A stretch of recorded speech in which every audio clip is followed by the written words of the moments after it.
आज अगर हम लोग इंडिया वाले पाकिस्तान को कब्जा कर लेते हैं, टाइम लगेगा 10 साल 20 साल। जो आने वाली जनरेशन है वो पढ़ेगी लिखेगी समझेगी। जो बैला हो गया है सब, इन सब को जन्नत जाना है, इन सब को कोई नहीं समझा सकता है यहाँ पर। और इजराइल का तरीका बहुत अच्छा है, कहता बस हमको जमीन चाहिए, आदमी नहीं। तो ये पाकिस्तान वाले भी अगर आना चाहते हैं तो शराफत से जिंदगी जिएंगे, तो आएंगे सब उन सब को, लेकिन ना 10-20 साल क्वारंटीन करके रखना पड़ेगा। पाकिस्तान को मारना जरूरी है क्योंकि मिलाना है, सीज फायर नहीं कराना है।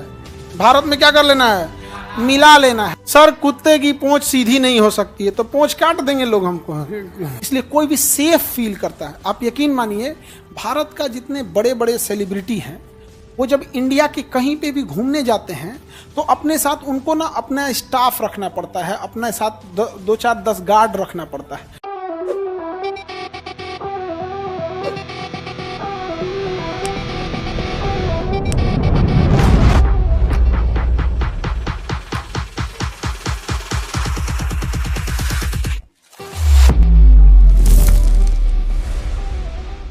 सर पाकिस्तान में कुछ हुआ है, पाकिस्तान में अगर हुआ भी है तो भारत ने हमला क्यों रोक दिया, ये तो और अच्छी बात है, और मारो।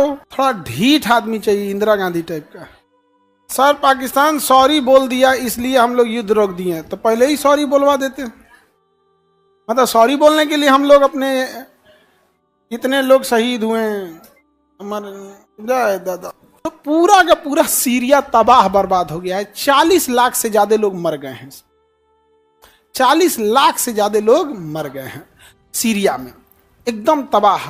और जब भी युद्ध होता है तो सबसे ज्यादा भुगतना बच्चों और महिलाओं को पड़ता है, बच्चे और महिलाओं को पड़ता है। एकदम बर्बाद हो गया है सीरिया, केवल इस अमेरिका ब्रिटेन ही सबके चक्कर में। यहाँ पर ये सब जहां जहां से गए थे सब जगह से विभाजन करते गए। से कल्पना करो अगर अंग्रेज चुपचाप चले जाते तो क्या ये सर्जिकल स्ट्राइक की नौबत आती, कभी नहीं आती। आज अगर हम लोग इंडिया वाले पाकिस्तान को कब्जा कर लेते हैं तो थोड़ा सा टाइम लगेगा उनको सुधारने में। हम लोग फ्री में बैच पढ़ा देंगे, वहां पे टाइम लगेगा 10 साल 20 साल। जो आने वाली जनरेशन है वो पढ़ेगी लिखेगी समझेगी। जो बैला हो गया है सब, इन सब को जन्नत जाना है, इन सब को कोई नहीं समझा सकता है यहाँ पर। जन्नत में जाना है इन सब को, जाओ भैया जन्नत में। यहाँ पर उसका टिकट एक ही आदमी दे सकता है, इंडियन आर्मी रिजर्वेशन से भेजेगी, कोई दिक्कत नहीं होना चाहिए। अब ऊपर जाके फरिया लेना जन्नत मिल रहा है कि नहीं मिल रहा है, इतना तो गारंटी नहीं मिलेगा। पहुंचाना हमारा काम। आगे बढ़े, किसी को कोई दिक्कत तो समझो ध्यान से। हम तो यहाँ पे सीरिया में पूरी तबाही मचा के रखा सब ब्रिटेन वाला। अब हमारा विभाजन नहीं हुआ रहता हम लोग में तबाही होती। हम लोग की क्रिकेट टीम 1 नंबर हुआ रहता, जबरदस्त क्रिकेट टीम। सेना में जो आज इतना खर्च हो रहा है पाकिस्तान के चक्कर में, कितना डेवलप हुआ रहता।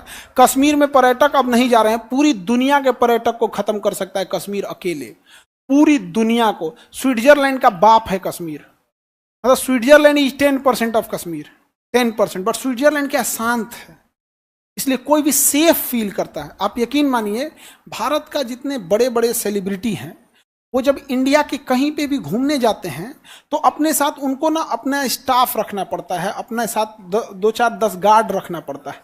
तो टूरिज्म का तो वैसे बेचारे परेशान हो जाएंगे, आदमी टूरिज्म में गया, लेकिन जब वो स्विट्जरलैंड जाते हैं तो किसी को लेके नहीं जाता। आप अकेले स्विट्जरलैंड घूम सकते हो, किसी की जरूरत नहीं है आपको, इतना सेफ है। कश्मीर तबाह हो गया। अगर ये विभाजन नहीं हुआ रहता, आज हम लोग का पूरा पाकिस्तान हमारा था, अफगानिस्तान हमारा था। क्या कमी थी हम लोग में, बर्बाद तबाह कर दिया। आज भी हम लोग को नहीं समझ में आ रहा। अरे भैया, पाकिस्तान को मारना जरूरी है क्योंकि मिलाना है, सीज फायर नहीं कराना है। भारत में क्या कर लेना है, मिला लेना है। कितना अच्छा रहेगा। अरे थोड़ा सा टाइम लगेगा समझाने में। तुम लड़की लोग मान के चलो, 2 लड़की मिलकर 1 को समझाना, देखो तुम पढ़ाई लिखाई करो, तुम पढ़ा लिखा देना, तुम लाइफ अच्छे से जियो, उसके अंदर भी सेल्फ रिस्पेक्ट आ जाएगा। उसके अंदर भी आएगा कि भाई हम भी डॉक्टर बन सकते, ये भी बन सकते। तुम बनो, कौन मना किया। तुम नकाब ही पहने रहो, बुर्का ही पहने रहो, उसमें डॉक्टर रहो, अच्छा रहेगा। तुमको कौन कह रहा है कि तुम अपना कल्चर छोड़ो। आप अपना कल्चर मत छोड़ो, आप काम ये करो, अच्छा सा काम करो, सुधर जाता है यहाँ पे। और इजराइल का तरीका बहुत अच्छा है, कहता बस हमको जमीन चाहिए, आदमी नहीं। किसी को आना है, आओ, मार देते तुरंत यहाँ पे। और इसे पाकिस्तान वाले भी अगर आना चाहते हैं तो शराफत से जिंदगी जिएंगे, तो आएंगे सब उन सब को, लेकिन ना 10-20 साल क्वारंटीन करके रखना पड़ेगा। 10-20 साल क्वारंटीन में ना थोड़ा बहुत सुधरेगा सब। उन सब में ना एगो चिप लगा के छोड़ना पड़ेगा, कहाँ जा रहा है पता चले यहाँ पे। और उस चिप कभी भी फट सकता है, हमारे हाथ में कंट्रोल रहे। अगर ज्यादा बिगड़ गया तो फाड़ दे उसको, यहाँ कटैया में चिप लगा दे, नसवे में क्या लगा दे, चिप लगा दे। कहाँ जा रहा है ट्रैकिंग होते रहे, यहाँ पर नहीं समझे, जैसे पेसमेकर कैसे लगता है वहां, कहाँ जा रहा है ट्रैकिंग होते रहेगा। जहां डिस्टर्ब करेगा धाड़ से मारा, उसमें छोटा सा ब्लास्ट होगा, नसवे फट जाएगा, इंटरनल ब्लीडिंग खत्म खत्म। रहीम अख्तर लाहौरी नहीं रहे रहीम अख्तर लाहौरी नहीं रहे। आगे बढ़े। सर कुत्ते की पूंछ सीधी नहीं हो सकती है, तो पूंछ काट देंगे लोग हमको, बिना पूंछ का कुत्ता रहेगा। कौन सा बड़ा बात है जी इसमें, आप कुत्ता के पूंछे, कुत्ता का पूंछ सीधा, बिना पूंछ का कुत्ता रहे, काट देंगे लोग इसको। यहाँ ये गधाई कर, सर पाकिस्तान में बियाह कर सकते हैं, कोई जुगाड़ है? देखो तुम बियाह तक सोच रहे हो, लड़का जो होगा आतंकवादी पैदा होगा। प्रॉब्लम बस यही है, नहीं तो हम तुम लोग का तो व्यवस्था करा ही देते हैं। हम तुम लोग को बहुत मानते हैं, सबका ससुराल रहता लाहौर, इस्लामाबाद, कराची, रावलपिंडी, ये सब तुम लोग का।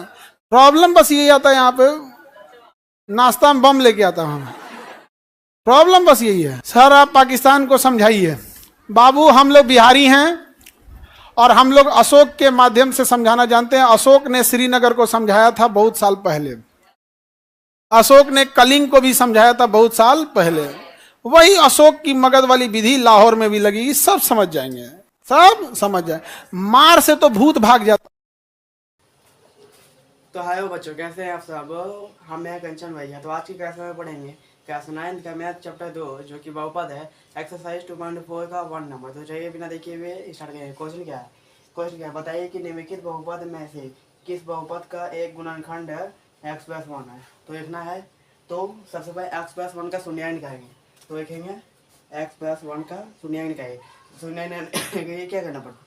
शून्य निकालने के लिए क्या करना पड़ता है? बराबर में 0 देना पड़ता है। तो बराबर में 0 दिया तो कितना हो गया?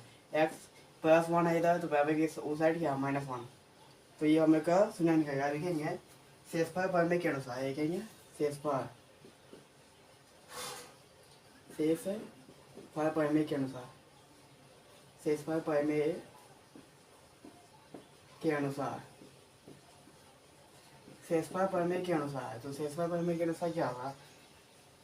हाँ लिखेंगे px है, तो px है, उसके बाद क्या लिखेंगे बराबर x³ + x² + x+1। तो x की जगह कितना बिठाएंगे? -1। तो जहाँ जहाँ x होगा -1 का क्यूब प्लस -1 का स्क्वायर प्लस -1 + 1। तो कितना हो गया? -1 3 बार, कितना हो गया? -1 प्लस यहाँ 2 बार, कितना हो गया? +1 प्लस माइनस क्या आ गया? -1 + 1 कितना हो गया? -1 + 1 -1 + 1 कितना हो गया? कट गया, सब कट गया, कितना हो गया? 0। तो 0 लिखेंगे, अर्थात शेषफल 0 अर्थात इतना का गुणनखंड है। लिखेंगे अर्थात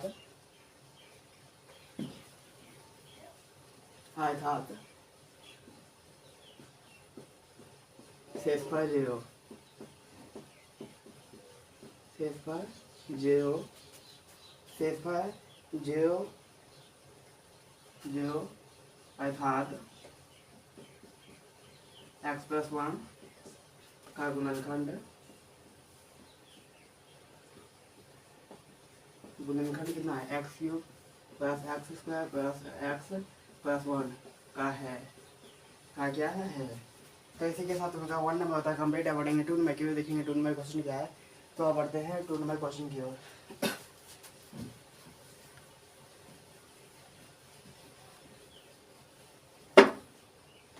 तो 2 नंबर क्वेश्चन क्या है? 2 नंबर क्वेश्चन क्या है? x⁴ + x³ + x² + x+1 तो इतना है। अब x+1 का शून्य निकालेंगे। तो सबसे पहले हम क्या करेंगे? x+1 का जो है शून्य निकालेंगे। ठीक है, x+1, तो इसका शून्य निकालने के लिए करना पड़ेगा, बराबर में 0 देना पड़ेगा। तो बराबर में 0, ये इतना हो गया x, यहाँ +1 है, इतना -1।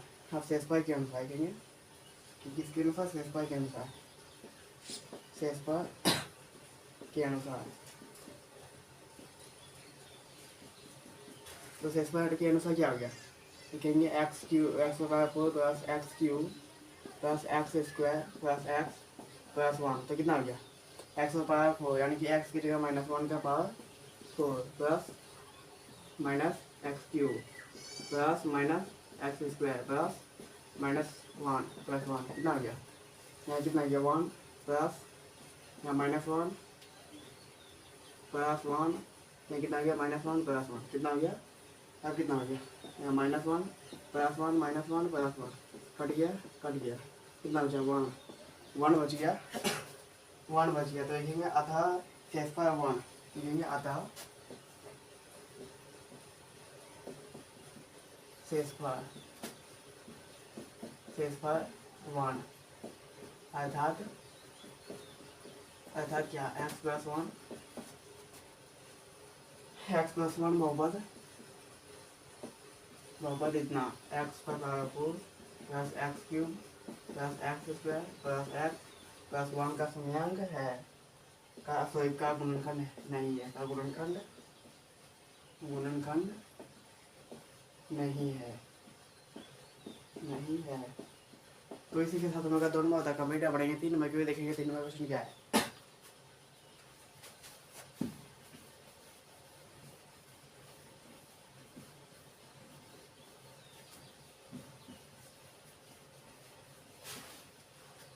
तीन नंबर क्वेश्चन क्या है मतलब एक्स पर power 4 plus 3 x cube plus 3 x square plus x plus 1। तो इतना है मतलब क्वेश्चन। अब इतना एक्स प्लस 1 का शून्य निकालना है। सबसे पहले एक्स प्लस 1 का शून्य निकालेंगे कितना होगा? एक्स प्लस 1 बराबर 0 कितना गया? एक्स बराबर -1 तो एक्स की जगह -1। अब कितना है?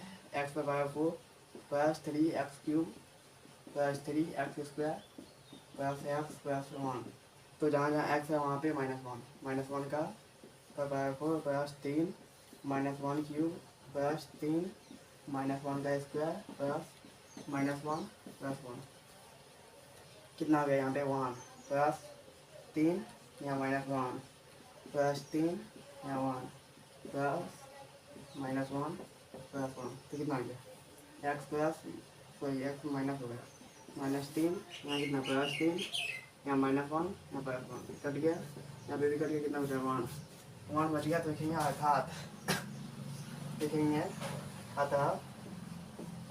अतः शेषफल 1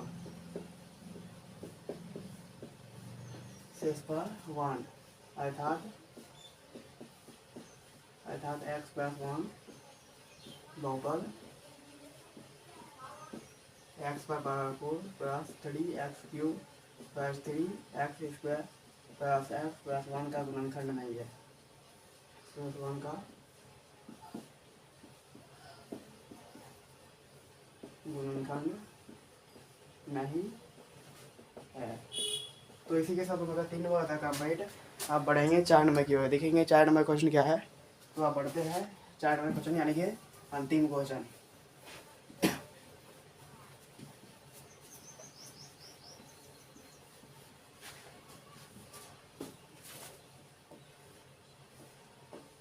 चार नंबर में क्वेश्चन क्या है? X cube minus x square plus 2 plus √2 x plus √2 तो इतना है। अब कितना? एक्स प्लस 1 का सबसे पहले शून्य निकालेंगे। कितना निकालेंगे? एक्स प्लस 1 का शून्य तो लिखेंगे एक्स प्लस 1। अब कितना शून्य निकालने की जरूरत देंगे? तो एक्स प्लस 1 बराबर 0 कितना? एक्स बराबर -1 प्लस है 1 बराबर की साइड 2 साइड -1 ठीक है। X cube minus x square plus 2 plus √2 x plus √2 कितना हो गया? -1 का क्यूब माइनस -1 का स्क्वायर प्लस 2 प्लस √2 अब कितना? -1 प्लस √2। तो ये हो गया हमारा मान बिठाने के बाद यहाँ कितना? -1 कितना हो गया? माइनस प्लस -1 अब कितना हो गया? यहाँ पे प्लस 2 प्लस √2 अब कितना? यहाँ पे -1 कितना? √2 कितना है? अब देखिए माइनस से सब में माइनस क्या होगा? उसके बाद क्या करेंगे आप? अब उसके बाद देखेंगे हम लोग 2 कितना लिखेंगे? -1 प्लस 2 √2 10 √2 तो इतना हुआ तो अब लेंगे आधा, ये हो गया हमें वहीं लेंगे आधा आधा शेष पर कितना हो गया -1 + 1